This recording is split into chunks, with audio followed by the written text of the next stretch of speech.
This is the year of wake up and smell the competition. Because Tyson Fury's back, and all you motherfuckers are under attack. Ain't no stopping me now. I'm gonna make sure he go right out the ring, and I might get on the top of the bucket of the rope and come down with a flying elbow kick. I'm going to cook him and see how he feels like it. I'm going to see if he's going to get up off the floor. I don't think he's got the bottle, minerals, bollocks, whatever you want to call it. He ain't got it. He's an on-top fighter. He's a bully fighter. And when a bully gets bullied, he folds every single time. What is that song? I believe the Beatles had it. Is all you need is one. Deontay Wilder just needs one shot, and it's game over. Thank you very much for being a dosser. Thank you.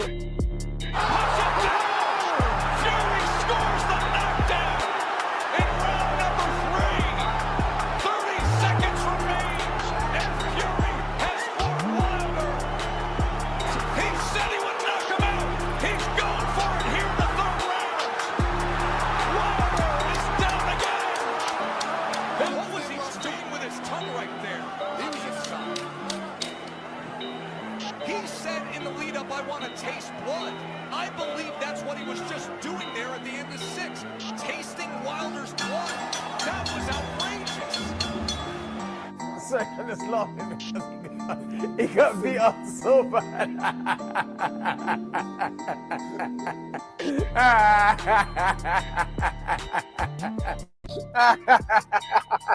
Yes. What is up? What is up, MCR family? Another daily edition, semi-daily edition of the show, live on YouTube, obviously podcast form, iTunes, Spotify, radio, etc. I am Matt, the Hipster Hunter. We're talking all things boxing today, and also debating our top 10 pound for pound list. I know it's always a fun one out there in the combat sports or just sports world in general, like pound for pound list, ranking who's the best all time, currently, all that sort of stuff is always fun to do. Right now, we're going to be debating the top 10 pound for pound right now active today in the boxing world, plus breaking down the news in the boxing world like Charlo Lara, Estrada Gonzalez too. A lot to actually get to, surprisingly, in a sort of dead period in the sporting world. But without further ado, let me get to my full panel. Mr. Gary in Dallas. Gary, how are you? I am doing really good. I just got the best ribs from 407 Barbecue in Argyle. Fantastic. And I'm in a debating mood. A buddy of mine, one of my fraternity brothers, sent out a meme that had LeBron, Kobe, and Michael. And it said, bench one, start one, cut one. And we've been debating that in a group chat for most of today. So I'm in a debating mood, and I'm really happy because that had ribs and slaw, man, I'm in a good place right now. By the way, I'm a Kobe fan. Because that's for one team, right? If you have to like play them all or cut one, all that stuff, you definitely play Jordan, bench LeBron, and cut Kobe. I cut LeBron because Jordan and Kobe fill out the same role of what you would want in the team. Just saying. But digressing, guys, we have to get to boxing, Gary. So you bench one. So when Jordan comes out, you just put the replica of Jordan, Kobe Bryant in, and you're smoothless. And could you imagine playing them? No, that was a good argument. But we have to get to boxing, Gary. Not baseball. No, we're good. This is all right. Oh, this is better. Let's get to Robbie Hearns, UK, second cousin twice removed of Sir Eddie. Rob, first off, how do you feel about your cousin like taking your role and interviewing all of his fighters instead of the media? I mean, we got to talk about that at some point. I feel like that's a. When did I interview his fighters? I'm just saying, if anyone's going to do it in the family, it should be you instead of Eddie, right? You're the one doing media for years now. Media, yeah, yeah. No, that was all right. It was all right. Hey, you interviewed Fowler. Shout out to and Eddie. You've interviewed people. What? Stop. Yeah, you've interviewed people. Stop. Pat yourself on the back, Rob. You've done work. You just like glitched out on me a little bit. Then I couldn't see what you were doing. Oh, I said you interviewed Eddie. You've interviewed people. Don't knock yourself. You've done work. Yeah, but like I've been doing this for years. No, it's right. Rob Tubbett from Boxing Social. He's out there knowing he's the trendsetter. He got on Boxing Social and queued up 10 minutes with about 10 fighters back to back. As you can imagine, it went swimmingly well. Relying on fighters to be there in their scheduled time slots and connection issues. But in these difficult times, trying to put content out for everybody. Yeah, you know, I feel it. But I think it was supposed to be a before the bell matchroom thing, and then social distancing and people self-isolating. Eddie just did it from his Instagram. Interesting one with Billy Joe Saunders, when Billy Joe panned around his yard with horses and caravans and showed Eddie what was behind the tail on one of them. And yeah, as you do. But yeah, hi everybody. Pound for pound topic. Yay. Rob's favorite topic, guys. Oh, I fucking hate pound for pound, but I've done my list. No hype jobs on there. Like, no, actually, I think I'll be honest. You're gonna have one hot take on your list, but everything else, it's justifiable there. My reasoning was justifiable. It is. It better not be Anthony Joshua. Why would it be Anthony Joshua? Luke Campbell, come on. Gary, up with who's Rob's favorite fighters. Anyways, how we're gonna do this on Americans. We're gonna do this on today's show is we're gonna kind of do it a little more faster than the last couple of shows. So we're not gonna break down each individual pick and why we did that. We're just gonna run through the list each, and then how we're gonna do this, I'm gonna go through my 10, Rob, not my 10. I'm gonna hit my number 10, Rob's number 10, Gary's number 10, and we're gonna go through the line, okay, as fast as possible. And then we will debate the ordering, why we put certain people on the list, left certain people off the list, etc. Actually speaking, because I know everyone's list already, we actually have a lot more consensus than differing opinions here. So it's going to be interesting to see where we debate on. But I will say my number 10, and then we'll get to Rob and Gary's. My number 10 is Tyson Fury. Rob. Your number 10? Yes. Hang on, let me get my little list up. I can't remember where he was. He was number 10. He was. Akhmadaliev. Mirjadon Akhmadaliev. Gary with the nodding of approval right there. I'm surprised. I was ready for a debate instantly. Gary, you're number 10. Better beef. Artur Beterbiev, as Rob would say. Yeah, we don't know the exact pronunciation of that one to this day. Nah. My number 9 is Artur Beterbiev, or Beterbiev, as some may say. Rob's number 9. Estrada. Gary. Josh Taylor. Mine, Earl Spence at number 8. Rob, come on. Beterbiev. Kosei Tanaka. I think it's Kozai. Is it Kozai? Cozy? I only speak one language and then another kind of flawed, so, you know. My number 7, Juan Francisco Estrada. Rob. Josh Taylor. Gary. Errol Spence. My number 6. This is where I might get some hate. Manny Pacquiao. All right. Spence. Estrada. 5, Alexander Usyk. Usyk.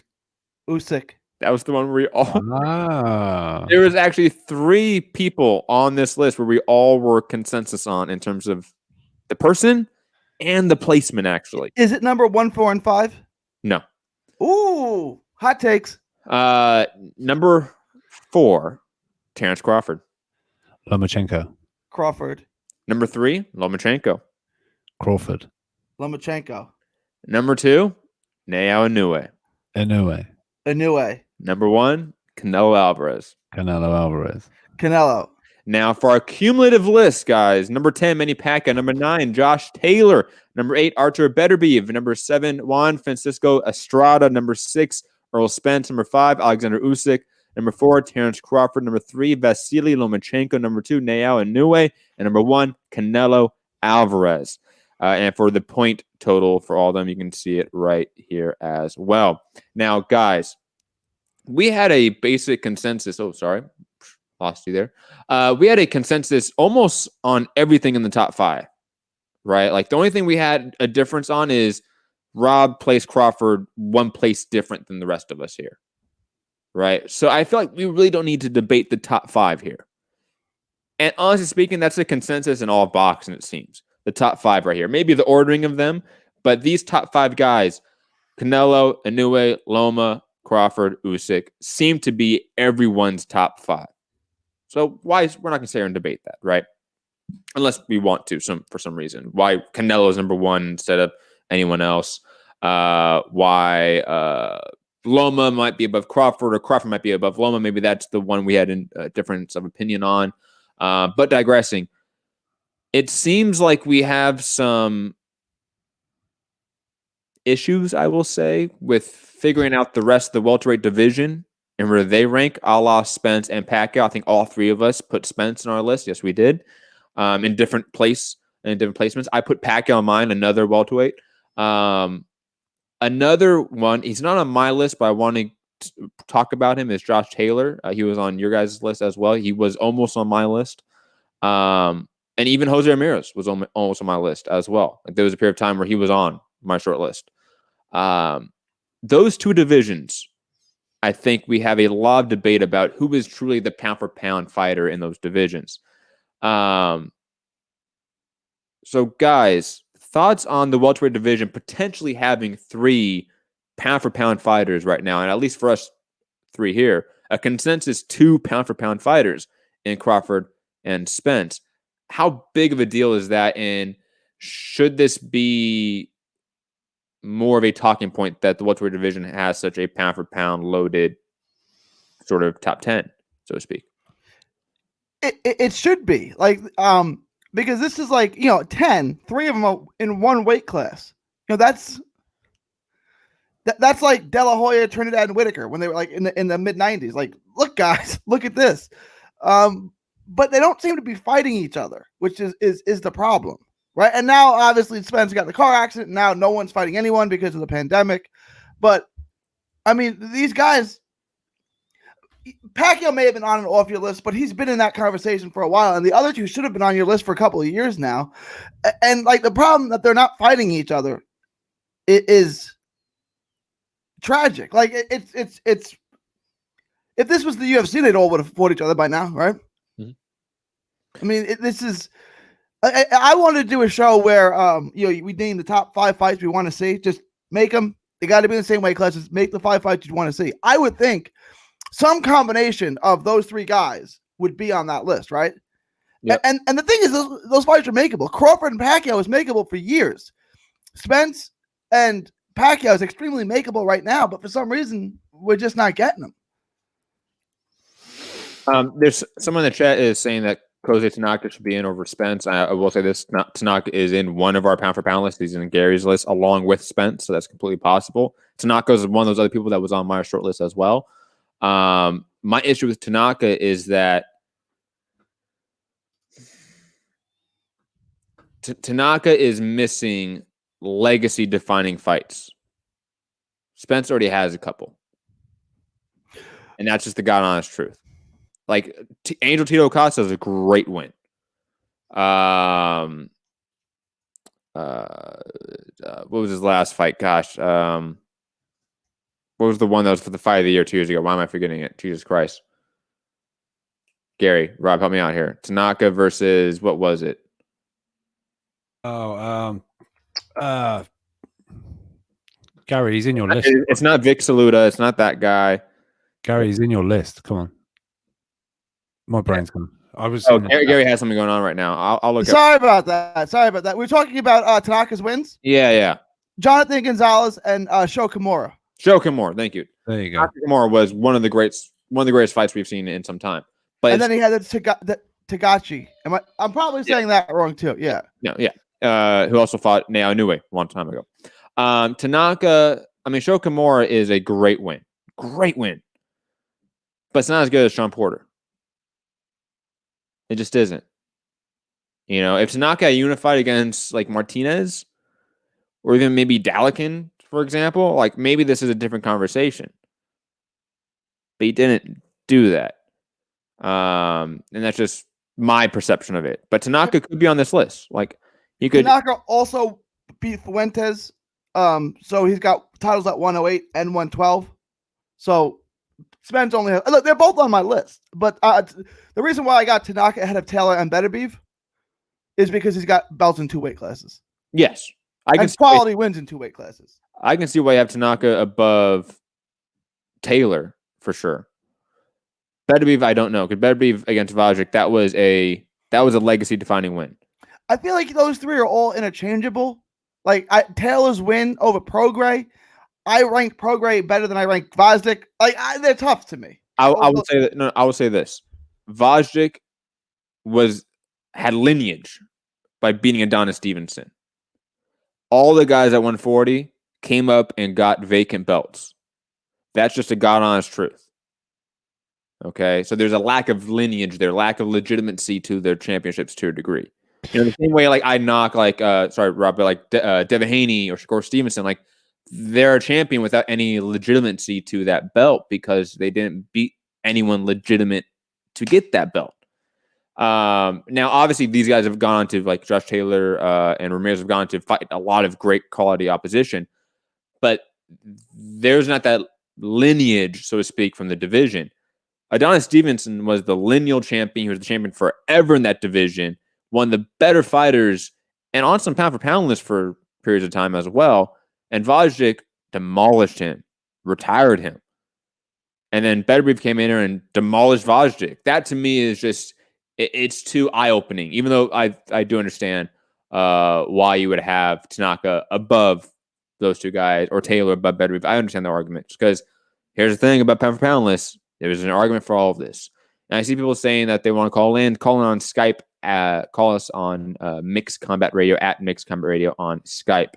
But digressing, guys, back to you. Rob, I want to swing back to you. I know you wanted to say something, and I want to off. Yeah, no, I was just going to say, this is the thing with the pound-for-pound list, right? So people hold, I don't know, do you hold unifications above doing it in, like being a champion in two weight classes? Or because, you know, we've got Usyk on there. He was a unified champion, but, you know, it's nothing at heavyweight. Nothing, do you know what I mean? So it's individual choice. Tanaka was on my list to start with, and then, you know, you just think of someone else, and I don't know, maybe you just, it's difficult. There's no set rules to a pound-for-pound list. That's the point. There's no 100% foolproof remit to fit it. But yeah, I don't know. Like you say, the top five, we've got it pretty much the same, apart from like Crawford and Loma in different positions. And I only did that because I feel Crawford went undisputed. He's got moved up one title. Yeah, I know the welterweight reign of Terence Crawford isn't, nothing to shout from the rooftops about. But, you know, I think, I don't know, it's difficult. But where do we get to? So we're talking our 6, 7, 8, 9, 10. I'll be honest. To get briefly on the Crawford scenario, I almost came in here with some hot takes and put Crawford really low on my list because his best win to date is either still Gamboa or Jeff Horn. Am I wrong on that? No, I mean, look, sometimes it's a case of what have you done for me lately, which is maybe why, you know, with Loma a little bit. I don't know. It's been a long time since we've seen. I don't know. It's funny how like your list can be like if he doesn't fight Teofimo, if we don't have fights until say like August or something, that's going to be a year since we're a year out of the ring for Loma and stuff like. I don't know. Sometimes fighters not disappearing in your mind, but ignoring the coronavirus whole pandemic and how we're going to probably miss a year of the sport, like from let's say a week ago, whenever the last event was, from that mindset, from that day, who were the top 10, regardless of this year long payoff. Loma is going to be in there because his run at 135 has been better than in terms of being there above Crawford, in my opinion. He's going to be above Crawford because Crawford's run at 147 has been lackluster comparative to Loma's run at 135. Am I wrong in that? I think Loma has fought the best of the best, arguably speaking, at 135, except for maybe one or two guys. And he's about to fight the guy that beat the one or two other guys, Teofimo Lopez. And while Crawford is fighting guys that are barely in the top 15 of the division, if they are. I mean, Gary, thoughts on Loma Crawford placement? Where should they go in terms of momentum, pound for pound status? I know that's obviously a big debate because of them both being top ranked fighters, them both being under the ESPN umbrella where they're ranked, so to speak. So I always had the philosophy that you can't lose your spot as pound for pound king for winning, right? Like I had Floyd at number 1 pound for pound. Then he retired, so I had Ward. And then Ward retired, so I had Crawford, right? They never lost.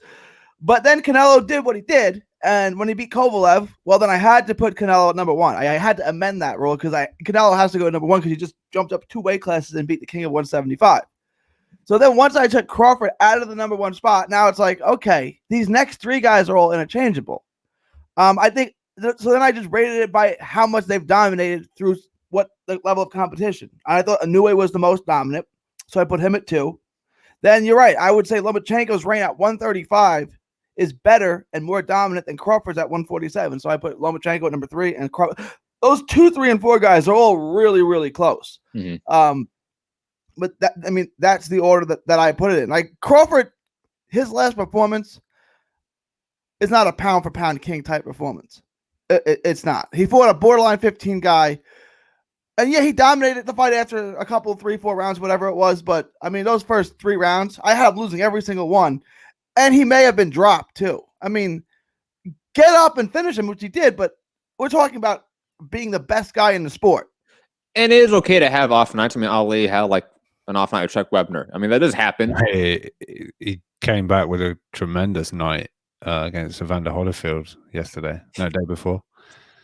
Yeah, so, I didn't know where you're going, and then you mentioned Holyfield. I'm like, oh my god, yeah, Holyfield dropped out of my rankings big time. Lasted out in 5 by the greatest of all time, Larry Holmes. Wait, what? Watching that shit.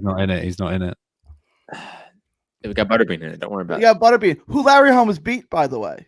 And so did Mike Tyson by vicious 2nd round TKO today. They really underrated Tyson's power. In the first round, Tyson hit on about 10 left hooks and right hands, and like it was breaking it down.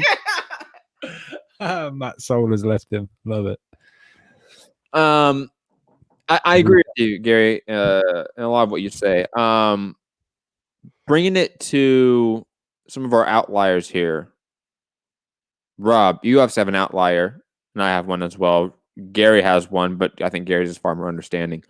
Mirzdan Akhmadaliev. Yeah, I mean, look, I had Roman on my previous list, and then Akhmadaliev beat Roman. So for me, he bumped him. I think I had Roman 10 on my last list when we done this, I think.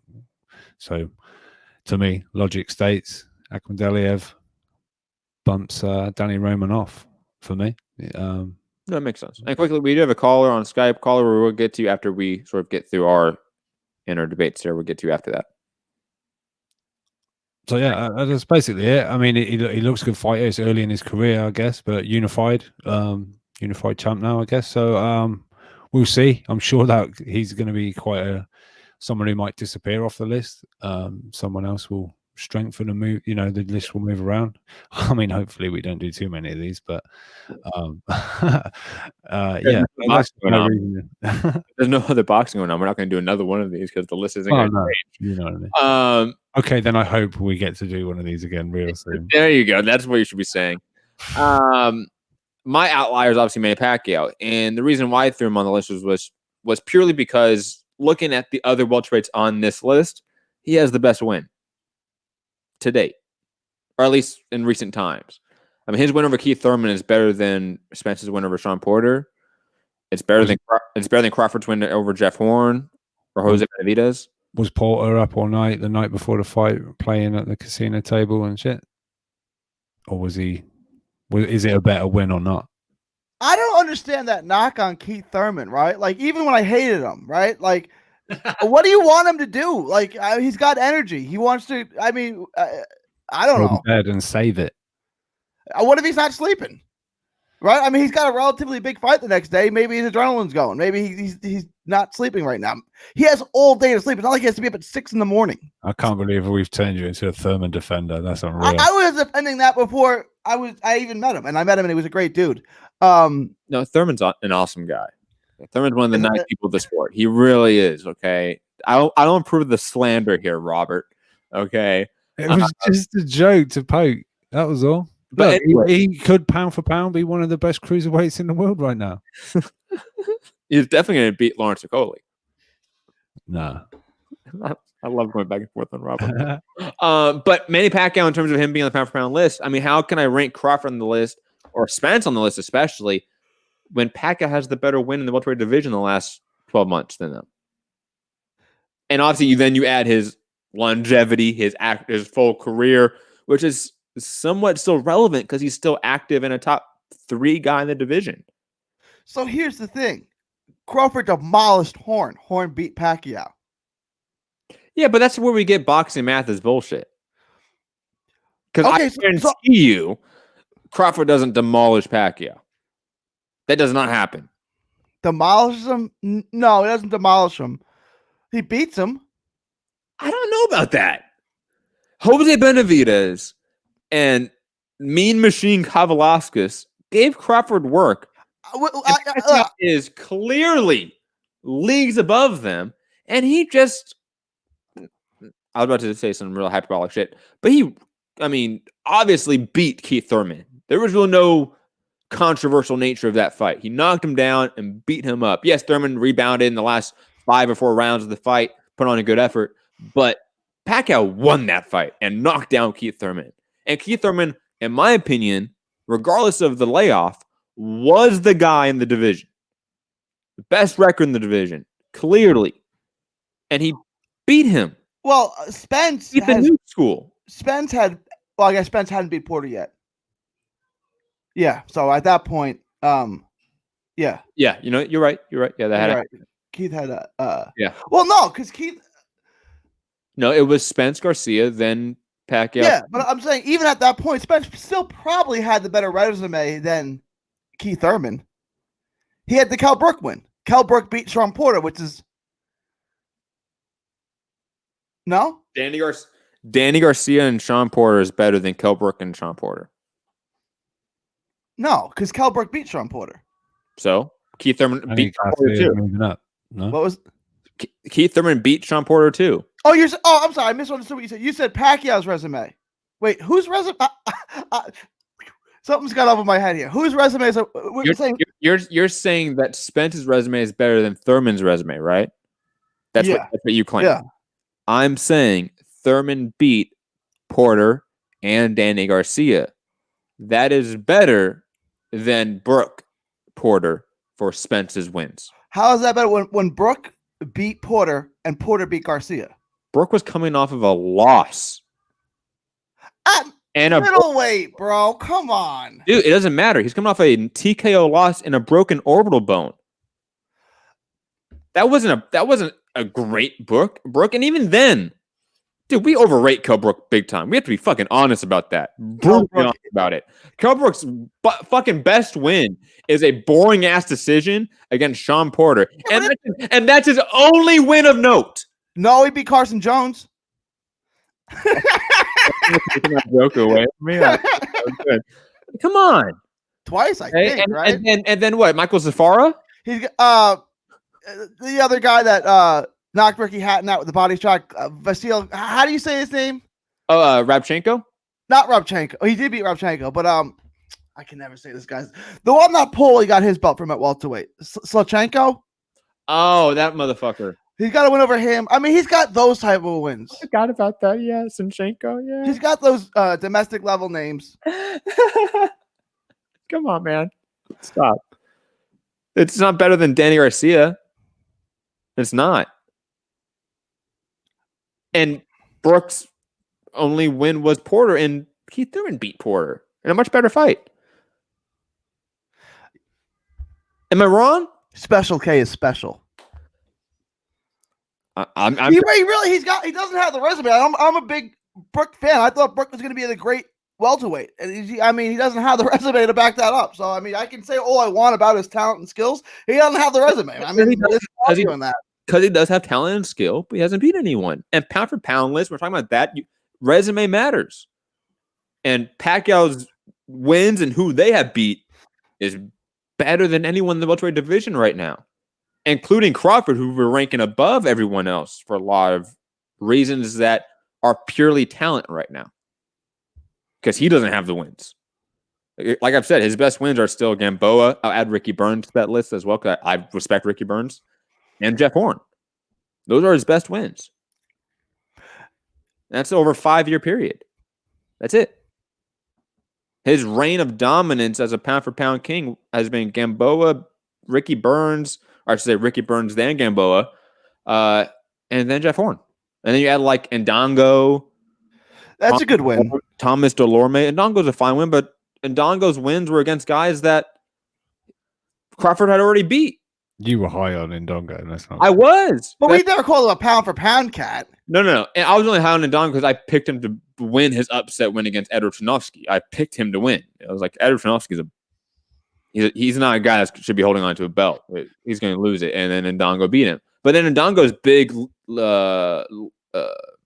legacy-defining win was Ricky Burns, a guy that Crawford had beat 4 years prior. So, look, I love Crawford. He deserves to be on this list. But if he deserves to be on this list, then so does Pacquiao at this point. Am I wrong? Yeah, but Pacquiao's never beaten anybody good. Get out. I try to stay straight-faced with you. I try it. Gary's outlier, though, to get off me for a second, is Koze Tanaka. And I'll be honest, Gary, like you really don't have to argue this one because I think we can all sit here and agree that Koze Tanaka deserves to get some mention here. And maybe if I do this list again, I might bump Fury off. But I think Fury's win against Deontay Wilder is just too much of a little bit of a capstone on his career right now to not give him some inclusion to this list. But digressing from that, Tanaka, I think, deserves a lot of credit for his career. Gary, do you want to present the argument as to why Tanaka should definitely be on everyone's pound-for-pound list? Because he wasn't on mine or Rob's list. Well, he's done it in 2 weight classes now. If you look at what he's done since the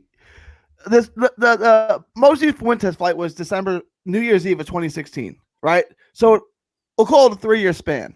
What he's done in that 3 years is highly impressive. He's got wins over Fuentes, Acosta, Kimura, Jonathan Gonzalez, and those are mainly his wins. I mean, those are not one name there is a slouch. Like his resume is deep. But until he unifies, I can't put him any higher. I'd like to put him higher, but he needs to unify. Like the other guys ahead of him have all unified.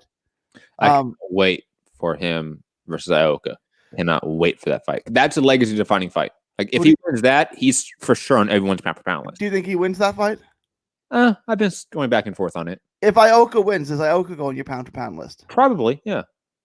I'm again that conversation of like 115 now being this division where like it's like welterweight where you can put like 3 or 4 guys in that division on a pound-for-pound list, and that's not inconceivable.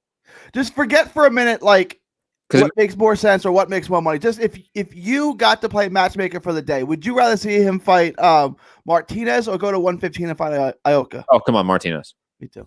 I'm a Martinez mark. But let's get this out of the way. Ioka is the better legacy-defining fight right now. Absolutely, 100%, and it's a bigger money fight because there's 2 days. I mean, it's a very obvious reason why that's a bigger fight right now. But for me personally, him beating Martinez would prove a lot because him and Martinez were seeming to be the 2 guys of that division, and now they're on divergent courses here. But 115, I mean, we're gonna have Roman Gonzalez versus Estrada. We're gonna have that later on. Does Inoue come down and fight the winner of the Tanaka Ioka fight? He should. I mean, there's a fight right there. Talking about we're talking about like AJ Fury being this like transcendental moment for like UK boxing, right? Whenever that fight happens, if anyway, it's Tanaka ever happen, and if Tanaka beats Ioka, right? Like we talk about where they're progressing, how they're going to meet. That could be a transcendental fight in the Japanese market. Absolutely. I just think Ioka may ruin this for everyone. Ioka may play spoiler in this. He absolutely could, without a doubt. I mean, Ioka's last one. What was that again? I'm trying to remember. Cintron. Yeah. Oh, chef's kiss. That first off, that was such a great fight. Secondly, Cintron, really good undefeated prospect. So I love that fight.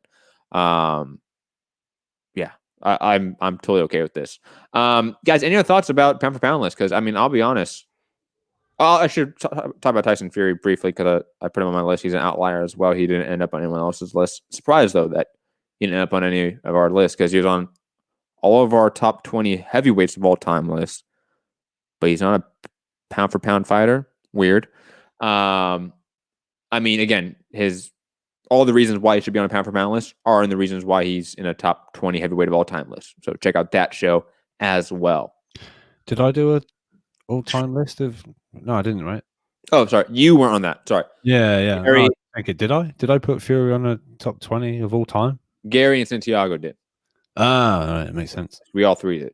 Would you put him on your top 20 heavyweights of all time list, Rob? All time? I don't know. That's a bit of a stretch right now, I think, for me. But hence why he's not on my pound for pound list. Let's say 5 to 8 years down the line, whoever's the guy that was the guy of this era, the heavyweight division, does he end up on it? If it's 8, then yeah, because he hasn't beat the guy of this era. Rob, better resume, Tyson Fury or Rocky Marciano? I mean, name value, it's Rocky Marciano, but if you add context to it, it could still be Rocky Marciano. No, it's not. He doesn't have any good wins. Sorry, I'm really not into this right now because I found live drone racing in. Joe Louis is not a good win. I said without context. If you don't, with context, it's not. It's then yeah. But then again, Archie Moore. No, I just gave all-time great, but they were all 100 years old. I mean, you could add a little bit of context with Fury's wins, and it doesn't make them as good to a degree. At least the Klitschko win, because Klitschko was 40 years old at the time. Like it was clearly towards the end of his run, even though he was still, was undefeated on that run, so to speak. Obviously, he wasn't undefeated, but you know what I mean.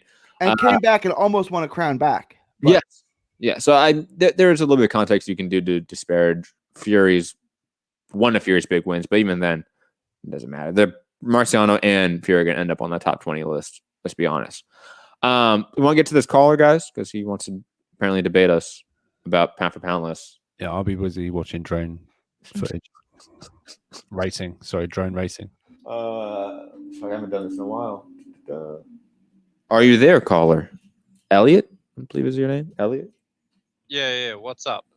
Hey, look. I was looking at the total. I can hear echo, by the way. It's kind of annoying. Okay. I mean, there's no echo on our end. I can try to figure that out for you, but I mean, we're live right now. Yeah. Can you try to get through it, and then I'll fix it for the next show. Okay. I think it's gone. Yeah. So the total pound for pound list. Look, this is one thing that just gets me. Errol Spence at number 6. I mean, Errol Spence, in my opinion, is not even top 10 pound for pound, but number 6 above Estrada. I mean, that is just criminal. Okay. I mean, well, it's a cumulative list based off of a scoring system. So, like, Rob put him at 6, I put him at 8, Gary put him at 7. Based on the math, he got 6. Yeah. Well, I guess Rob. And yeah, just Rob. Why would you have Errol Spence above Juan Francisco Estrada on the pound for pound list? To me, it makes no sense. I mean, Estrada's win against Vasyl is much better than anything Errol Spence has done. I mean, Vasyl, he beat Chocolatito, who was arguably the pound for pound king at the time. And a Hall of Fame fighter, and not to mention he actually avenged a loss. I mean, you look at Vasyl; he was a good fighter, very tough, and Estrada completely outboxed him in the rematch. And just aside from that, he has a good fight with Roman Gonzalez. He was a unified flyweight champion. He's a 2-division champion. I mean, Errol Spence is a 1-division champion with a win against a shot Cal Brook, who was beat to pieces against Golovkin, and arguably lost to Sean Porter, who won a vacant bout. I mean, the only reason I think Errol Spence is on people's pound for pound list is simply because he's got a large profile and he's American. No, I get you. I don't know how to even counter that. You're right. You're right. I personally, I don't know why I have got Spence that high up, to be honest, because I've never been one for having him that high up. But I don't know why when I've done my where I put people, he just seemed to end up there. I'm not sure. Look, if you can ask either of these guys, I didn't even want to do a pound for pound this show. I hate these. That's not true. It was Rob's idea. It was totally Rob's idea. Don't cop out, Rob. I will, now I have the powers, post our group chat on the community page if you want. But no, you're right. I can't even argue that point. I wasn't here to defend my list that much. You're right. You're right. He is just literally a one division unified champ. I agree. I'll debate it because Rob's not going to debate it. I'll debate it too. Because Rob's boring. Anyway, I want to move on to another point. No, I want to stay on this. I want to stay on this a little bit. Errol Spence, his hype is not because he's purely American. Maybe that's obviously a part of his hype. But his hype is because he's had good wins. I mean, yes, Kilbrook was coming off a loss at middleweight to Triple G. We had a broken orbital bone. Kilbrook was still a welterweight champion at the time and was undefeated at welterweight. I want to add that part as well. The win against Sean Porter, I think, is a fantastic win as well. Sean Porter is a guy that was just coming off a Danny Garcia win at the time and a Ugas win. Those are two top 10 welterweights. So Sean Porter was in a great position to fight for that belt. Estrada's only win of note, I will say this, maybe that's a hot take, is the Rungsvi fight. Is that? He's got the Kudras win too, in what was like close to fight of the year. True, but Kudras definitely fell off after that, and maybe even before that, and that's why I did not include him to that list. He beat Valoria, who was a unified world champion, and Errol Spence has never beat a unified world champion. Unified against who though?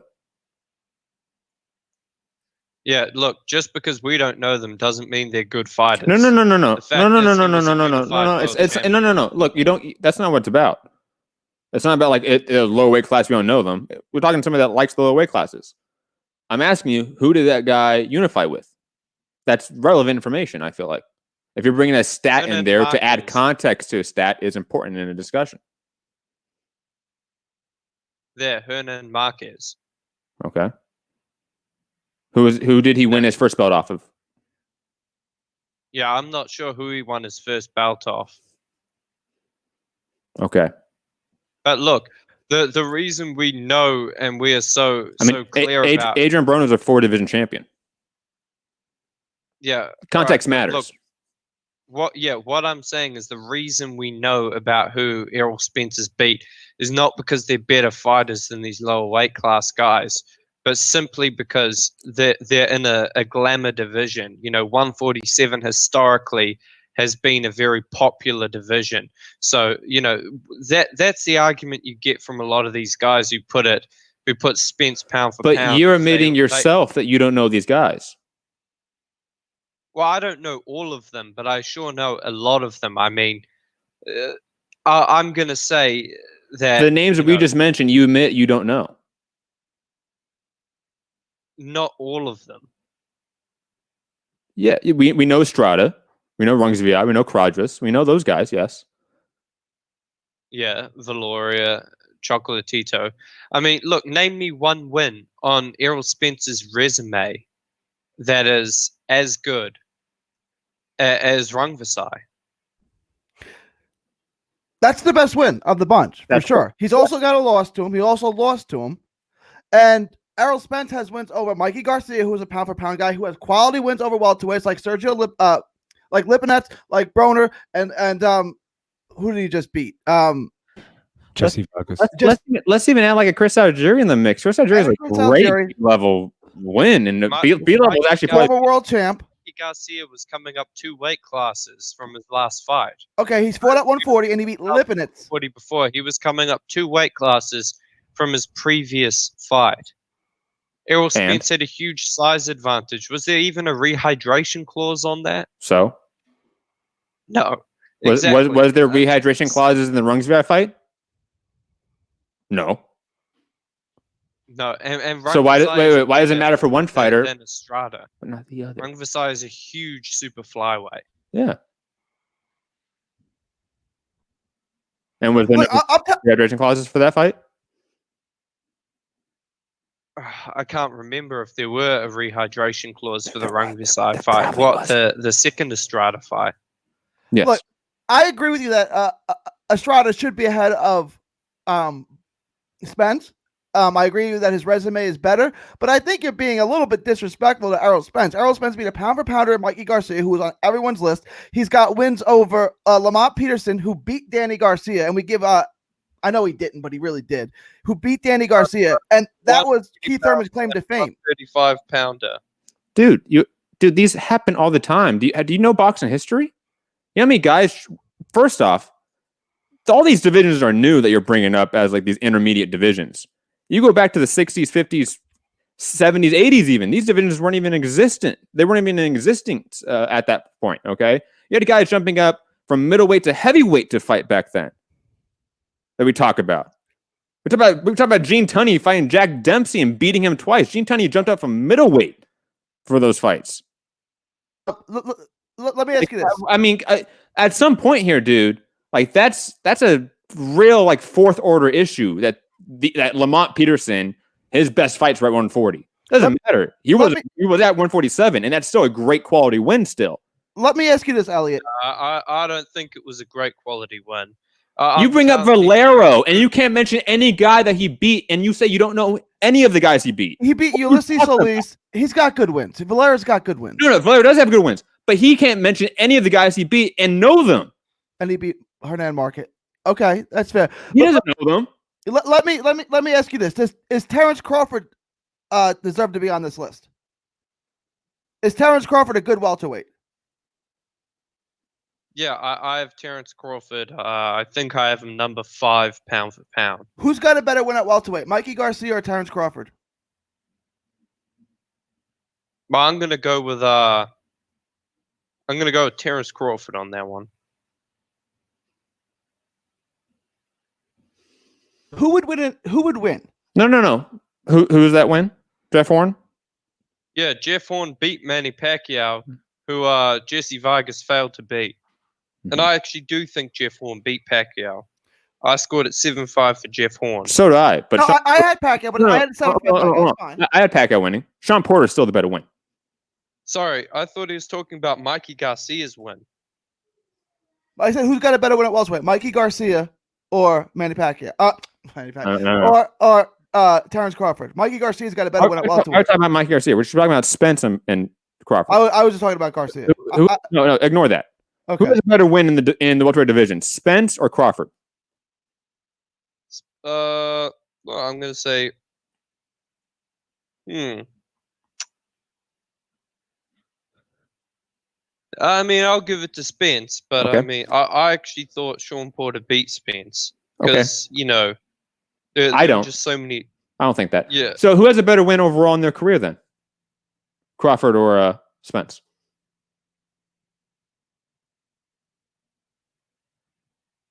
I'll go with Spence again. But look. Okay. So why does Spence not deserve to be on anyone's top 10 pound for pound list again? He has a better win over a guy that's in the top 5 of most people's list. That you just admit. And I'll tell you this: he's got 2 legit wins at welterweight. All right, he's got a win over Cal Brook, who was, coming off a stab injury because of whatever outside, and then he got destroyed by Golovkin, completely shattered. His body was broken. Then he fought Sean Porter, who he repeatedly low-blowed and, got a razor-thin split decision. And Sean Porter, I mean, he arguably lost against Danny Garcia and Yordenis Ugas. So, I mean, let's not talk about Sean Porter as this, elite pound-for-pound guy. I mean, tough. No one said he was pound for pound, but he's a perennial top 5 guy in the division. Jeff Horn's not that. Jeff Horn's not a perennial top 5 guy in any division right now. Or ever. I mean, not right now, but... Or ever. No, ever. Yes, he was. Dude, he was a top 5 guy for a year at most. 1 year. And he was. Do you know what perennial means? It's No. occur year after year. A year after year. That's what perennial means. It means happening year after year. He was a champion and had a run against Gary Cochran, for fuck's sake, for like 9 months, dude. That's not a perennial anything. He lost the belt, went away for a while, and has been taking losses at middleweight. What do you like again? Like, no, he's not. He's never been a perennial top 5 player ever. Sean Porter is to this day, and has been for 5 years. That's the definition of perennial. At least 5 years. I mean, look though, Sean Porter, he was not coming off great victories. Yes, he was. Lost both of those fights. He's arguing they lost to No, in your opinion, he lost those. That's not my opinion. So get over that. Okay? Get over your opinion, because we can talk about Hagler Leonard for years if we want about who won that fight. It doesn't fucking matter, dude. Sugar Ray Leonard won it. Get over it. The style in which you win does matter. And the style in Sean Porter winning those fights, especially the Danny Garcia fight, was a hell of a fight where he outboxed Danny Garcia and beat him up. Hey, look, it was a great fight, but again, it was razor thin. And it's razor thin against another perennial top 5 guy. Yeah, but like, look. And a multi-division champion. And a multi-division champion. Danny Garcia was a former multi-division champion. What are you talking about here, dude? Yeah, again. Your big thing against Spence is that he's only in one division. Danny Garcia was in 2 divisions. Does that mean nothing to you? Perennial, but he won a fucking vacant bout, and then he lost it in his first title defense. No, he didn't. His first title defense was Ugas, and then he fought. Who are you talking about? Porter? Danny Garcia? His first title defense was Keith Thurman. Didn't he defend against Paulie? Wasn't that a title fight? Or was that before his title? Was that before he won the title? Before. Okay. But how is that a knock? His first title defense was a unification. Look, that should be something that you should applaud instead of criticizing. I think we've gotten off track here. No. We're on track.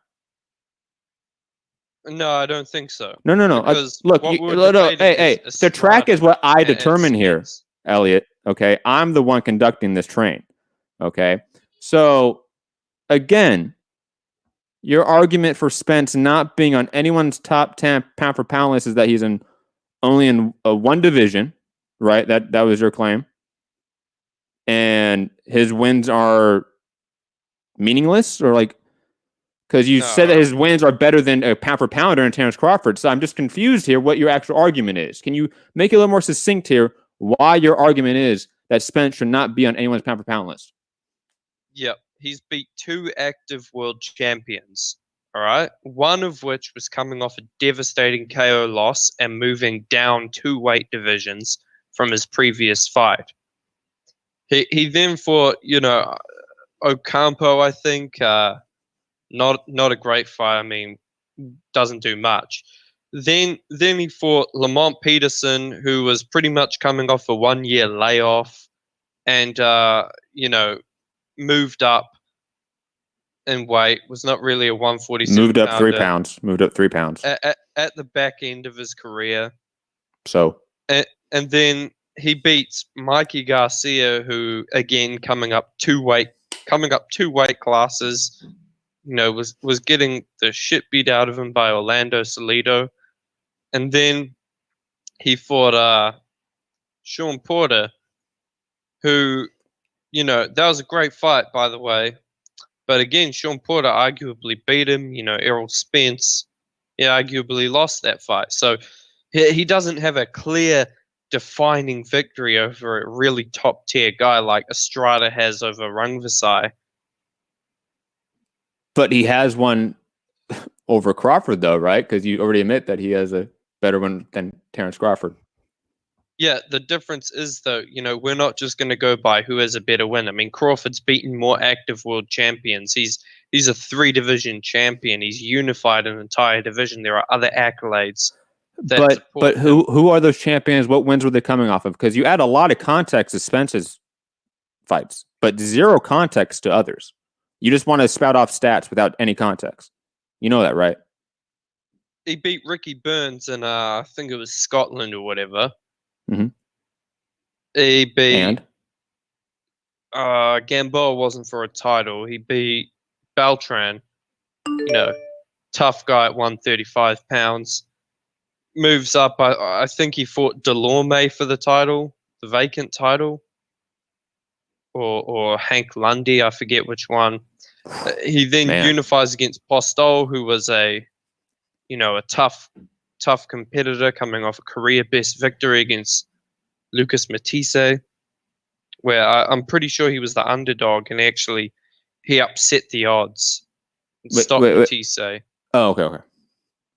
And then he unifies against Julius Ndango, who was a undefeated unified champion, former Olympian, coming off 2 upset victories, I think, in his opponent's backyard.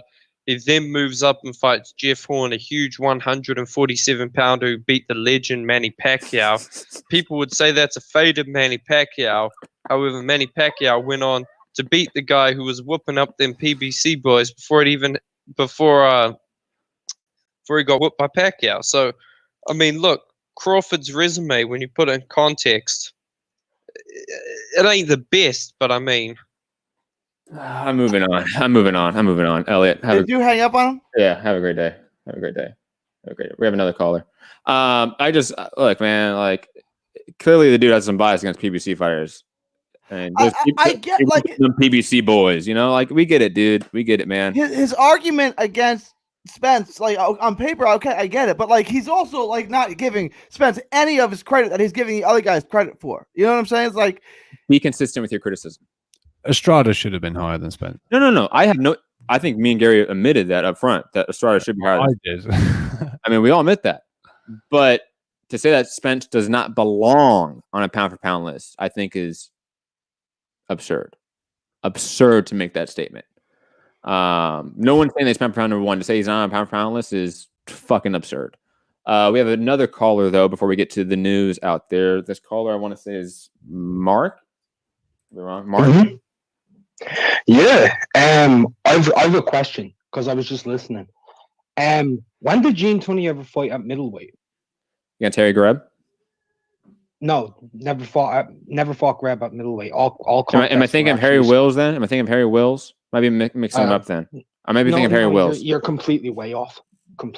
Gene Tunney never fought below the No. Mark. Are you even speaking? Mark, I just said I was thinking of Harry Wills instead of Gene Tunney. That's what I said.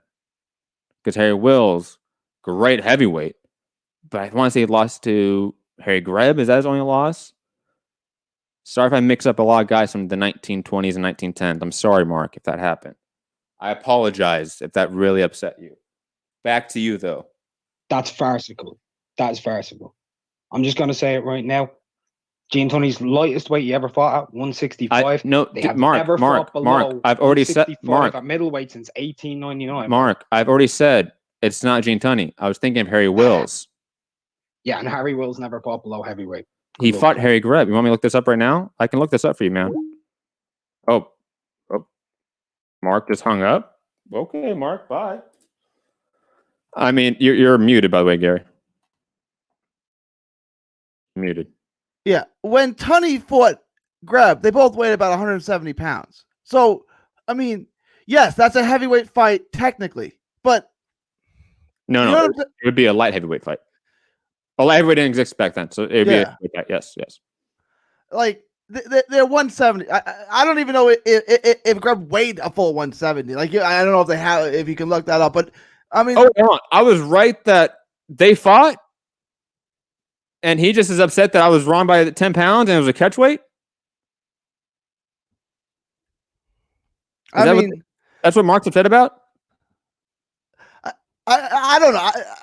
I'd bring him back. I see what he's actually upset about, but he hung up. Yeah. I don't know why that made him so upset if I said them fighting at 170 was middleweight. My bad, dude. Like, I don't have all of the fighters' encyclopedias up in front of me when I'm talking about. Literally 100 years ago. It's like, come on. Literally, it's 100 years ago. A century ago. Okay. We're gonna get upset about this. Okay, man. Have a good one, man. Weirdo. Hey, at least we got callers today, you know? Hey, I mean, people want to be weird. Be weird. I can't stop you guys being We weird. do it every time. What? We do it every time. What? Be weird. So for people, No. Weird, Hey, I mean, we at least will stay on for an hour and a half and explain ourselves if we had some weird statements. To come on here and yell for a minute and say, "How dare you mention this fight ever happened? They never fought." Oh wait, they did. It wasn't at middleweight. It was at 170. Oh well. Moving on. You guys want to get to the news of the day? We do have some news. Yeah, we got good news. We got good news. One I really want to get into. Oh, we have some bad news first. Okay. I'm going to sort of mix up the bad and the good. You can't have it all at the same time. You have the peaks and valleys. But the Tokyo Olympics, guys, is canceled. Hold on, actually. As I fix this. Oh, Mark is calling back. Should I take it? Yeah. I mean, look, what else do we have to do? You going to go outside? Let's just talk. It's fine. I'm not the one that got angry, man. Mark was getting very angry. I was actually being very calm. I thought the first guy was fine. He was, I mean, he was wrong, but he was pleasant and affable. I had no problem with him. Hello, Mark? Hello, yeah. So, catch weight, right? So, tell me, I want a question. Tell me when light heavyweight, right, meant anything other than, at that time period, 160 to 175. Wait, hold on. I'm confused here. Mark, can you just relax for a second? Mark, it's my show. No. The contract. Mark, you don't get this. I'm not going to talk over you. Okay, Mark? So, and you're muted, by the way. So, they can't hear you. Okay, so it's just me talking. Okay, so you can just relax and calm down for a second. Take a breath. Okay? It's okay. Harry Greb and Gene Tunney fought, and it was at light heavyweight. The light heavyweight's been around since 1903. Thank you, Santiago, for the actual facts of the matter. Again, I don't have this information in front of me going off the dome. But Mark, why is this so upsetting to you that I mentioned they fought a middleweight when it was technically light heavyweight? I don't understand why this is so upsetting to you. So can you just answer that first before you go into some rant, please? And very simply. I don't like people saying, "Do you even know history?" and then misquoting it. Okay, I apologize that I misquoted it by a division. I apologize. I apologize. I mean, as for the facts, I mean, light heavyweight wasn't around in 1903. Light heavyweight was around in 1899. Just for the absolute facts. Okay, first world champion 1903. There's a difference between the inception of a division and the first world champion. That seems like a semantical difference, but okay. This is a good argument, guys. Come on. I like to argue things, but come on, Mark. It's not a minuscule argument. I'm saying Mark, facts. quickly. Everything I'm saying quickly. Factual. Mark, everything you're trying to say is to discredit. Mark, quickly. You said they'd never fought before, but they did fight. No, I never said they never fought before. I said they never fought. Gene Tunney never fought at middleweight. And as for when you said Harry Wills, I said Harry Wills never fought against no Gene Tunney or Harry Greb. Again, I don't have this information in front of me. I was going off the dome. Neither do I. I'm going off the dome too. Okay. I mean, and your point is? Come on. My point is, I listen. I'm not particularly a big fan of you. I like Rob because he's funny. I don't particularly like you. But what I will say is, I don't give a fuck if you like me. Dude, no. I'm going to mute you now. I don't give a fuck about you, Mark. This is my show, you bitch-ass motherfucker. Okay? So here's what it's going to do. Here's what I'm going to do. I'm going to try to be calm here as I yell at you, you stupid motherfucker, okay? I'm here doing at least 12 to 20 hours of radio for you, motherfucker, okay? Because you love Rob so much because he's so funny. I'm doing that for you every week, okay? And guess what, Mark? I'm going to get low information wrong. So what? Get over it, okay? You little snowflake bitch. You got that? Because I don't care if I misquoted a fight that happened 100 years ago from being middleweight instead of light heavyweight. I'm sorry, dude. Like, I'm sorry you're so upset at that. Get the fuck over it. And we're moving on. I don't got time for you. Can you bring him back? Can you bring him back? No, why? Why? I hope I got nothing else. What am I gonna go? Sit back in quarantine? Like, I don't know. I got nothing else. No. I'm not gonna. No. Look, all right. I don't platform people that just want to disparage us. Okay. Like, you want to disparage us? Go call into TBV. Oh wait, you have to go pay like $15 a month now to go listen to their show. Go do that, Mark. Or go watch Sporting Icons do videos about how Deontay Wilder has cybernetic arms. Go do that. Do you think he likes me? I know he likes Rob. I don't give a shit, Mark. Do you think this Fuck off? Okay. Fuck off. 1 to 10. Where would you rate me, Mark? Just out of curiosity. No, bye, Mark. Oh, Mark's gone. No, he's gone. He's not. No, I'm not gonna platform that dude. Okay. Think about it. Think about how much stupid shit Rob gets wrong, or you get wrong, or I get wrong on every show. I say at least 10 names wrong every show. Who cares? Who cares? I had Spence above Estrada. Think about that, okay? Like, that's just ridiculous. Get out of here. Day 9 of isolation. Hi, baby. No, I'm blocking you because I don't got time for you, bitch. Get out of here. Bye. Bye. Go watch some other show. I don't care about you. Fuck out of here. But leave a super chat. No, fuck out of here. That's the type of people that would never support our show, would never be on Patreon, would never support us. So fuck them. Who cares? He comes here to watch Rob because he's a fellow Brit and a fellow white guy that supports white guys. We get it. We get it. We get it. I think all three of us are white, but okay. They don't view me as white. They don't. That's okay. You got UK guys. It's okay. I'm one of you secretly. It's okay. Relax. What do you mean? I misspoke there, Rob. I didn't mean you supporting white guys. I meant he supports white guys. You know what I mean? Misspoke there. That's weird, I think. But Rob, you can say it's weird, but hey, racism is a growing issue in the UK, man. Just saying.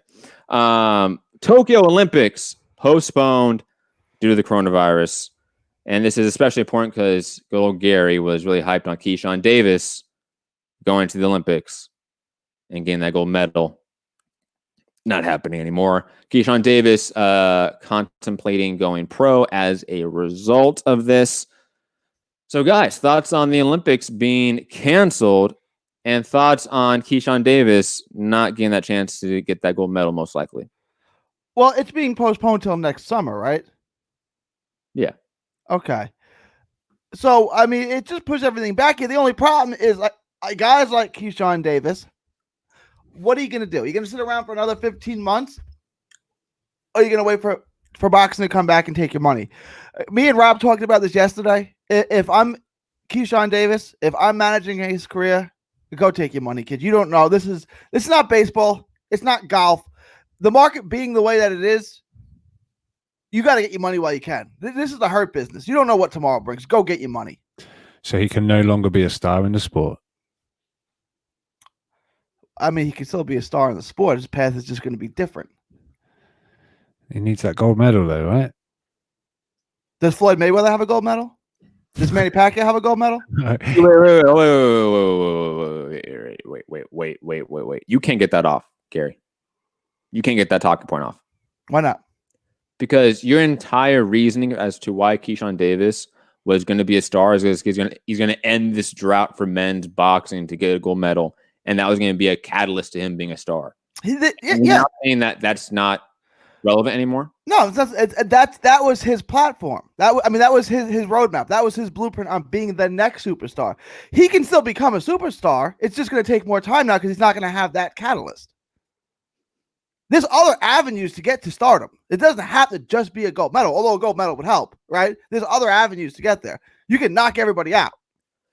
You can be a superstar in other ways. No, I understand that, but the primary reason you put him on that list, I'm using the context of that list, right?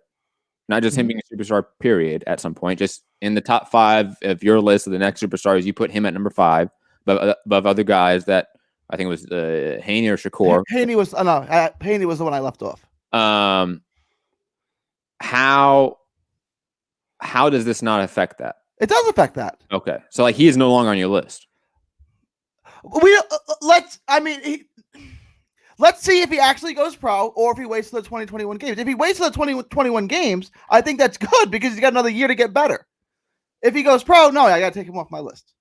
I don't know if it's a good thing for him. What would you do, Matt? If you were his advisor, would you tell him to go pro? Or would you tell him to wait for the Olympics? I would tell him to go pro, right? Not right now, obviously. But not right now. Yeah. But you would tell him to go pro. You tell him to take the bag. Yeah. Me too. Clearly. I think at this point in time in U.S. boxing, if you aren't in the pros by the age you can drink, you're pushing that line. Spence was 22. You know, like, and I think not that it hurt him because he jumped up really quickly. I mean, he was in a championship fight, in his 21st, second fight, like somewhere around there, right? Like it was in his 23rd fight, somewhere around there that he had his first championship fight. Oh, Mark's going to call back. Like, it was his 22nd. What's wrong with you? No, man, these motherfuckers, these weirdos. I don't know if Keyshawn Davis can do that. That would be really rare to start fighting that type of competition within 25 fights. Yeah, if you turn pro late, they got like Rashi won. They had to move him up real quick. Yes. Right? Yeah. He was in 3 Olympics, but they had to move him up real quick. And I think that could hurt Rashi Warren to a degree. Yeah.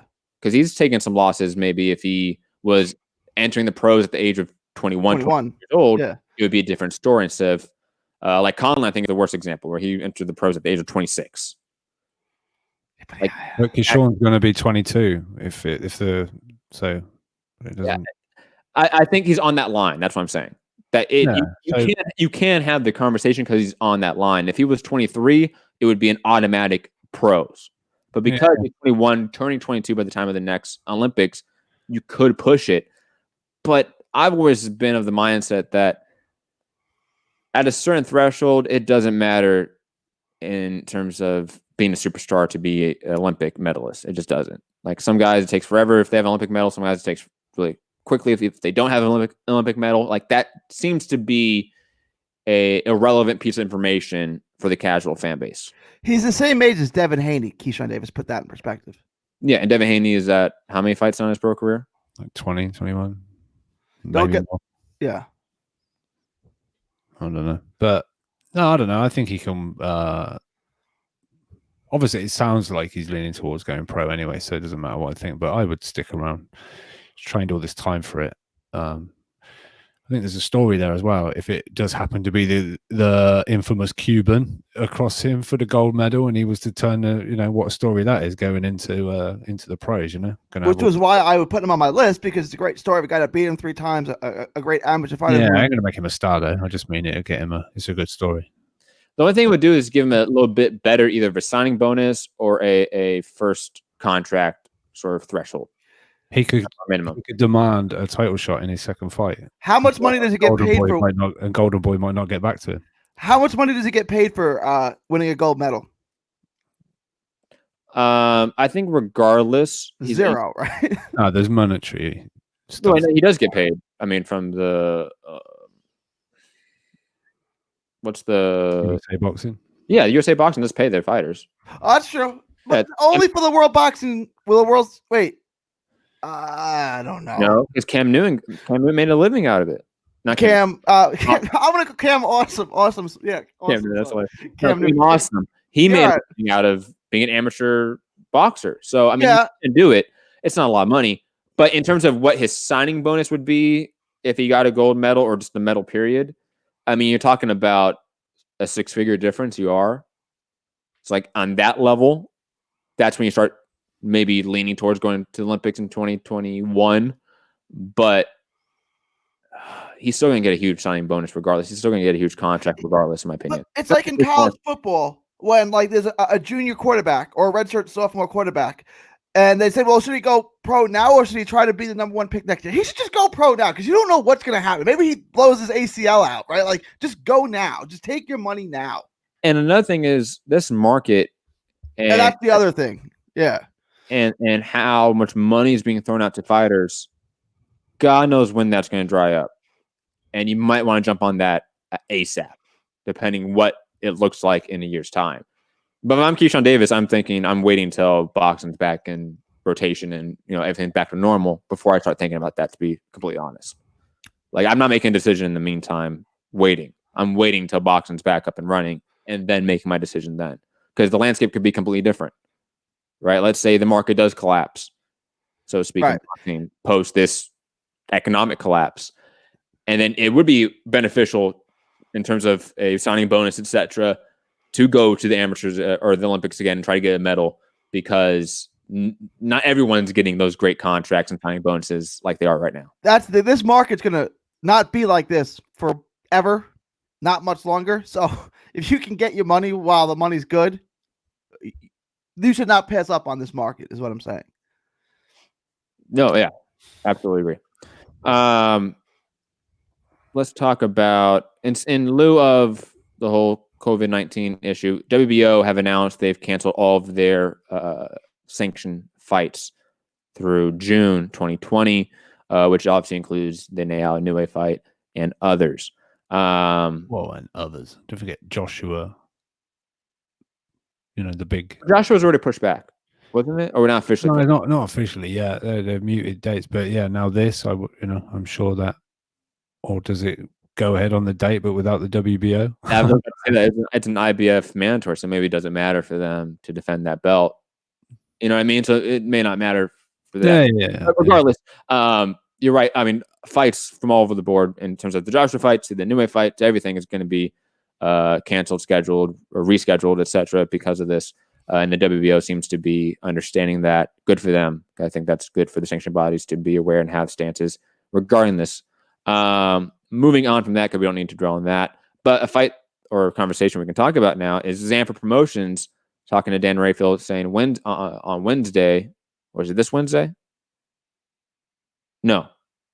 I think it's last Wednesday. Yes, last Wednesday. But we're getting this right now, unless he's talking about this Wednesday. Dan Rayfield 20 hours ago saying Zanfer Promotions said Wednesday that negotiations have begun for a rematch between junior bantamweight, I don't know why he says junior bantamweight, super flyweight, title holders Juan Francisco Estrada and Roman Chocolatito Gonzalez for the rematch. No date, time, anything for it yet, but negotiations have started for this fight. Guys, thoughts about the Estrada-Gonzalez rematch going ahead after obviously Gonzalez beat Giafai in that title fight that wasn't really a title fight, but then got bumped up to a actual legitimate title after Gonzalez got it. I love this fight. I don't know when the boxing is going to return, I don't know. But when it does, this would be a great one to get back into the mood with. No, it would be. I mean, we have most likely in this division, we have Ioka Tanaka, and then we have Estrada Gonzalez, Rungsviai against M. Night, whatever his name is, M. Night Shyamalan, was on, I think, in June or May, and that got pushed back as well. Those are all great fights. Super flyweight is such a stacked division. I cannot wait for Charlie Edwards to enter the mix as well. Even like guys like Martinez to move up. Like 115 is a loaded division. Yeah, I think when we get back up and running and these fights get rescheduled and announced again, and there's a hardcore boxing wet dream is about to just get the tissues ready, and I don't mean dry your eyes, because boxing back it could be messy. There's just going to be some awesome fights getting made left, right, and center, and there could be some pretty stacked cards, because I don't know if whether they're gonna shoehorn some of other fights onto other cards, make them bigger cards and a bit more depth or what. But there's going to be a hell of a lot of fighters looking for a date. Yeah, it's going to be nuts. But yeah, I love that fight. I'm glad to hear that that one's been spoken of. I'm sure a deal will get done, because that's amazing. Love it. Quick side question on this: are Giafai and Edwards, are they friends at all? Training together at all, Rob? No. There's been a rivalry there for a long time. Oh, I didn't know. That would be a great fight. Just saying. I mean, all UK little super flyweight fight. Giafai coming off the loss. Any other thoughts, guys, on Gonzalez and Estrada? No. Let's move on. Jamel Charlo versus Aslan Laura in play, says the WC president, Mauricio Suleiman. Suleiman saying specifically that Charlo's team requested this voluntary defense against Aslan Laura whenever they can sort of resume operations. Guys, thoughts on this fight overall, and thoughts on Charlo requesting an Aslan Laura fight as a voluntary defense? I love this fight. I like Jamel stepping up and calling out the next best guy that isn't in a title fight, right? Who's available, and a guy he knows so well. This is going to be a really good fight, and I like both these guys. Obviously, Jamel's from Texas, and I just love Laura. Like I've been a Laura fan for years. We're gonna see. I think if Laura has enough left in the tank, Laura should get past Charlo. But we're gonna find out how much Laura still has left in the tank. That is the question. I mean, Laura has been more stationary than usual. Obviously speaking, look at just the Castano fight, for example, right? He had to fight in the phone booth for an extended period of times against Castano. Castano's that guy that will make you pay for it, and I thought Castano should have got the nod in that decision. But regardless, it'd be interesting to see how good does Laura look in this fight, so to speak. I even think a faded Laura is still a test for anyone in this division, just being honest. I think Laura is still that crafty and skilled to even where he is like almost like Rigo. Rigo at like 118 or 122 right now isn't what he used to be. He can still beat almost anyone in the division still. Same with like Pacquiao to a degree. Not obviously one-for-one analogs, but in similar ways. Pacquiao was not who he once was. Can he still beat almost anyone in the division? Probably. Laura's in that boat as well.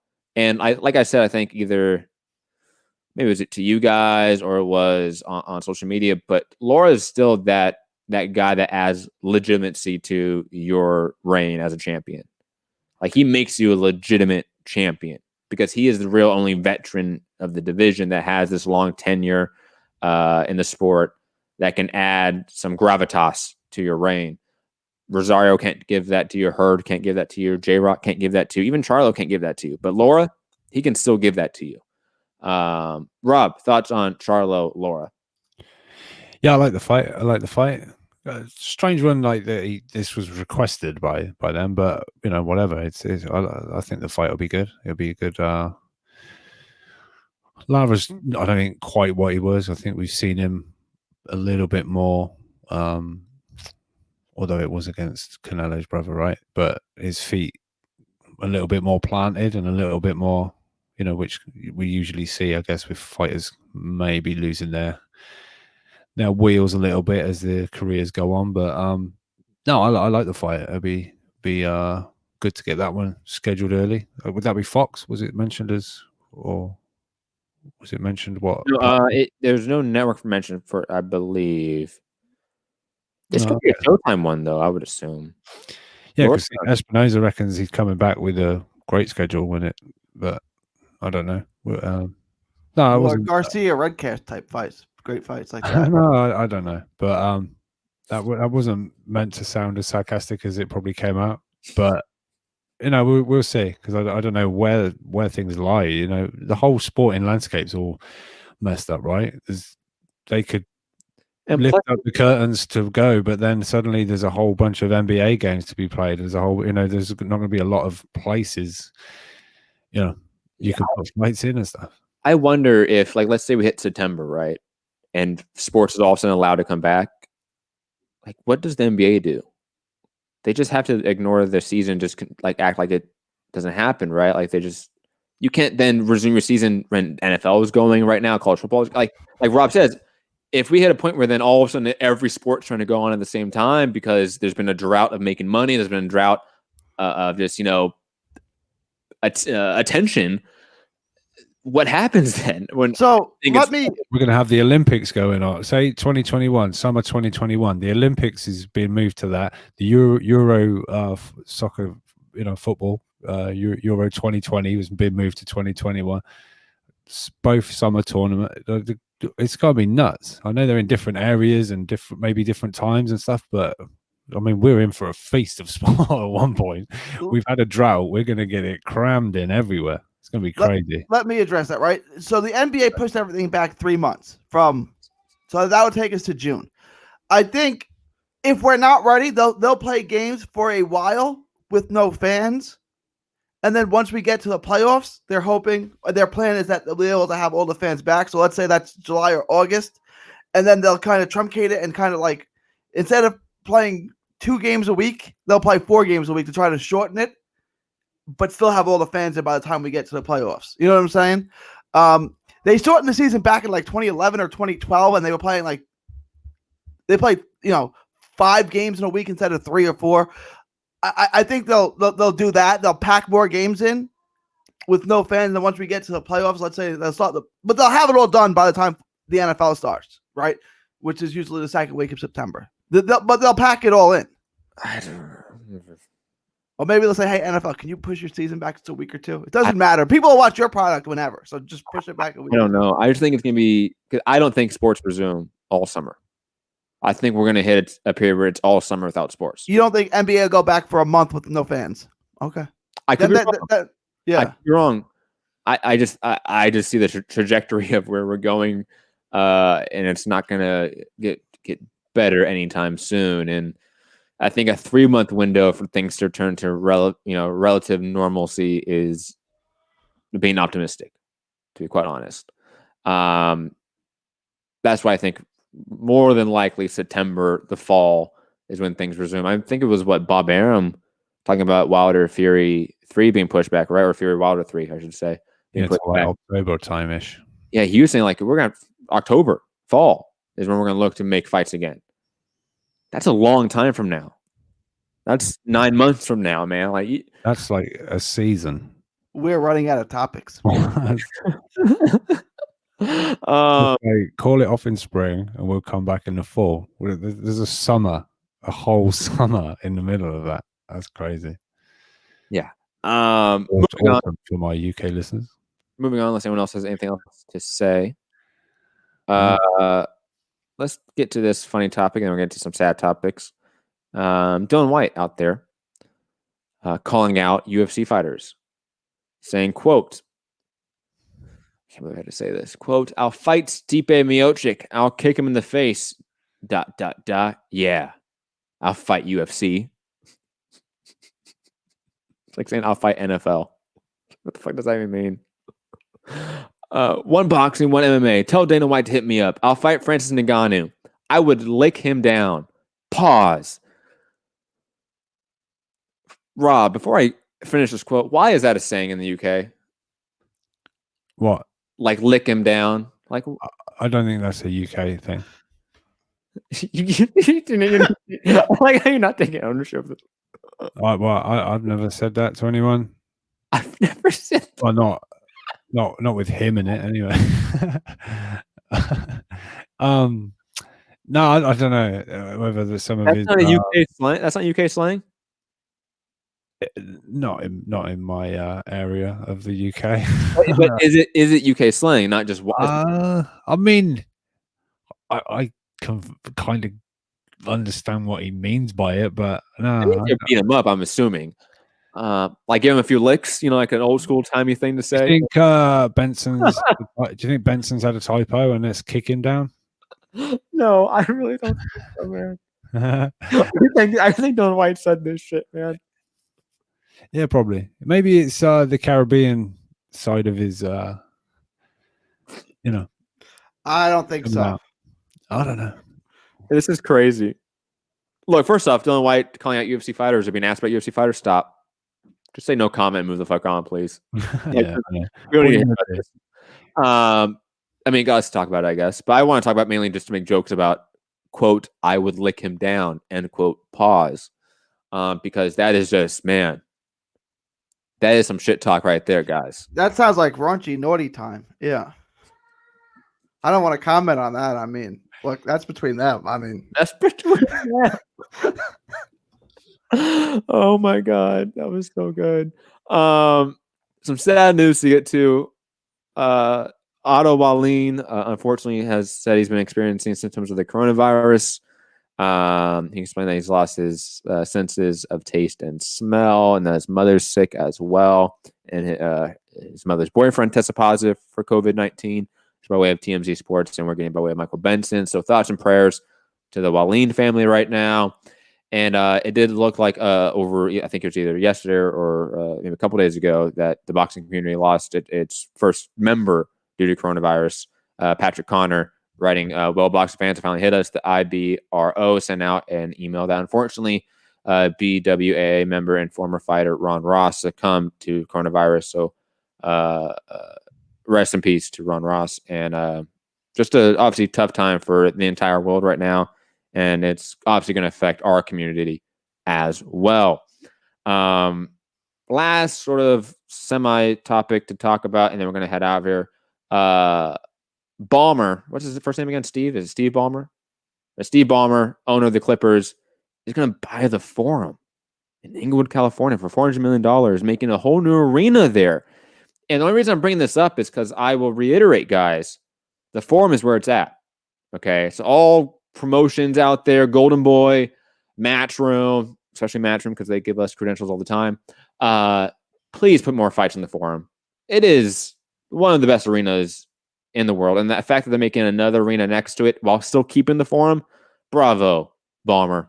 Because when I read the headline that was going to be a new arena, I thought they were going to tear down the Forum. I got very, very sad. But don't worry, guys. They're not going to tear down the Forum. They're going to keep it there and build another one next to it, which I don't know how that's going to look like in that part of the city. But, hey, go for it.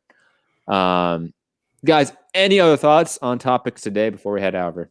Steve Ballmer has a net worth of $50 billion. I don't know if you guys know. He used to be the CEO of Microsoft for, I don't know, 10 years. If you've seen, was it Windows like 95, that announcement press conference, whatever, where they're dancing on the stage, Steve Ballmer, guys. Gary knows exactly what I'm talking about. I think, like, if I were him, I own the Clippers, I would buy the Forum. Just, cool, $400 million. Yeah, I got a $50 million net worth. Like, who cares, right? I would, make it state of the art inside, and then come make the Lakers visit me at the Forum. Bang! Be like making the Knicks play a road game. Come visit me in my building. Like, bang! I own the Forum. You're playing in my building. The Forum did get renovated by MGM, who were the former owners of it. I want to say maybe 10 years ago. So it's not too bad. It's pretty nice on the inside. I would say this. I like it in terms of just like comfort seating. It has the most comfortable seats of any theater or arena in LA. And I know that's a real first world issue. Like, the seats are comfortable. But if you're sitting and watching fights for 8 hours in a day, that shit fucking matters. Just keep in mind. And plus, still the only area or arena, I should say, that allows smoking like all over the place. So that's just amazing. Allowed by law. Yeah, so they don't really care. Okay.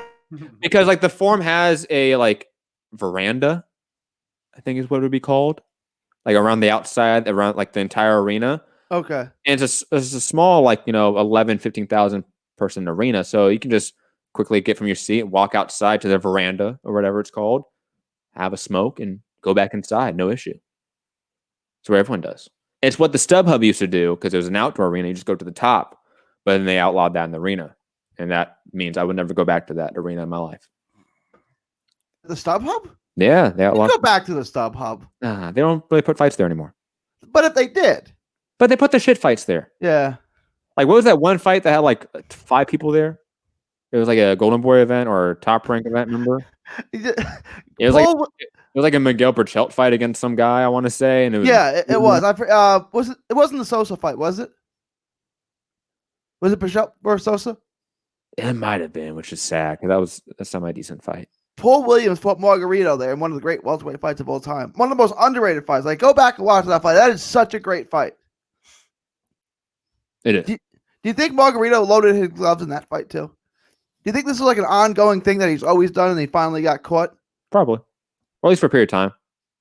It's like Aaron Pryor. Like, he had the black bottle or whatever that thing was for a lot of fights probably. We just never noticed it. Or who else? Like Shane Mosley. Shane Mosley was obviously juicing for a while. Yeah. Like, duh. This is Allegedly. I know he admitted it.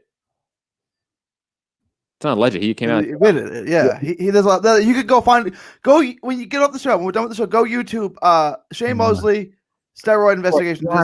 You don't have to wait for that, Rob. Tomorrow, top 5 scandals in boxing history, the Balco Shane Mosley scandal might be on that list. Is that tomorrow? Santi on that one, right? No, it's not a show. It's a video. Oh, cool. Oh, yeah.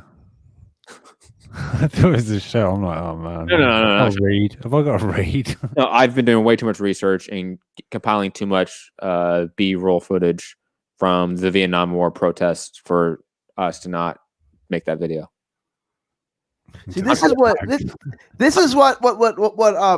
Dillian White's going through with the boredom. Boredom makes you do crazy things, right? Like he's calling out UFC guys. I'm going to fight UFC. I mean, lick them. He drove 40 hours to Portugal from the UK to go training camp. He drove because of flights and just drove all the way. It's only 40 hours. That's not that bad. Well, I'm just saying. I mean, it's like 40 hours across the entire United States. That's not that. I mean, that's not too bad. Yeah, you're probably about You're right. crossing like the English Channel. You're crossing France. You're crossing Spain. Yeah. You're crossing like bodies of water and multiple countries. Come on. It's 12 hours across Texas. How long is it up and down California if you went north to south that way? About 12 hours. Yeah. Because it was like a 15-hour drive to college. At the end and beginning of summer, I would drive, back and forth from college. That was about 15 hours. But anyway, guys, Every day? No. Yeah, it's 30-hour commute daily. 30-hour commute daily. I love that. Yeah. Anyway, guys, find me at Matt Hunter MCR on all social media platforms. Hit the like button, share the show, subscribe, all that fun stuff. Rob. UK Rob MCR, Instagram and Twitter. Check out, I guess, Matt's video if it drops tomorrow. Wash your hands. Keep 2 meters away from each other. Apparently, go to work unless you can work from home. But it doesn't matter. But only if you're essential. But that's UK stuff anyway. Don't worry about it. Cheers, Boris. We don't know what we're doing over here right now. At least Donald sending all you guys $1,200, right? We don't know yet. Nothing's been approved yet. It's going to get passed. I was keeping my eye on it while you guys were shouting at each other. Yeah. Everything is like they want to politicize everything. So every little pet project, every company they want to pay off, every handout, they're trying to all fit it into one bill. I think he just wants to save Boeing. That seems what I think. Did you see that? I think it's a total of $2 trillion in the stimulus bill. 2.2. I've just been reading. Oh wow, that's more than what I've read. When you hear 0.2 trillion, that's a lot, right? 200 billion. Yeah. I think it was 400 billion was going to go to the public for us. So the 1.6 trillion left over, corporations, Donnie's businesses, all the good stuff. You know how it works. Come on, guys. Come on. So you got to put everything in one bill. You can't just divide it up and let each senator and congressman vote on each particular one to see where they stand. You have to put it all in one so that. Of course, that's how it works. Come on, guys. Yeah. You know this. Gary, where can they find you? Find me at all forms of social media, 3D Boxing blog. Try and stay safe and find something productive to do. I don't know. Instead of nitpicking about fights from 100 years ago, whether that literally 100 years ago, like a from Texas to the world. Thank you. And God bless. Rob, did you give your social media? Yes. Okay. Obviously, find me at Hunter MCR. Like I said, peace, guys, and stay safe out there.